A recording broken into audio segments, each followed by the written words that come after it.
تو اس لیے خوبصورت لہجے سے آپ کسی سے بات کریں، حسین انداز میں کسی کو سمجھائیں۔ آپ کا انداز حسین ہوگا نا، بات وہی ہوگی، لیکن اگر انداز حسین ہوگا نا۔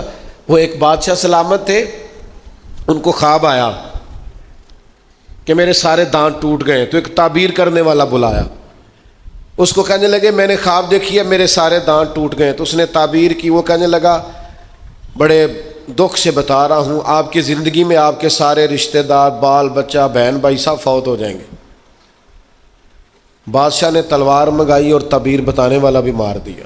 اس نے کہا سب کے بغیر جی کے کیا کرنا ہے۔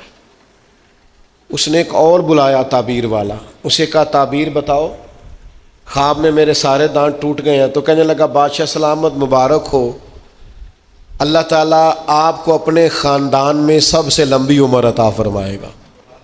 بادشاہ نے اسے انعام دیا، تحفے دیے۔ اچھا یہ بتاؤ اللہ سب سے لمبی عمر عطا کرے گا، اس کا ترجمہ کیا ہے؟ وہی ترجمہ ہے نا جو پہلے نے کہا ہے۔ اس نے کیا کہا ہے؟ سارے مر جائیں۔ تو بادشاہ نے کہا بھئی سارے مر جائیں، جینا کیوں ہے؟ اور اس نے کیا کہا؟ اللہ تجھے، تو بات اگرچہ بے سلیقہ ہو کلیم، پر بات کرنے کو سلیقہ چاہیے۔ آپ بے سلیقہ بات بھی کریں پر مہربانی کریں کسی سلیقے سے تو کریں۔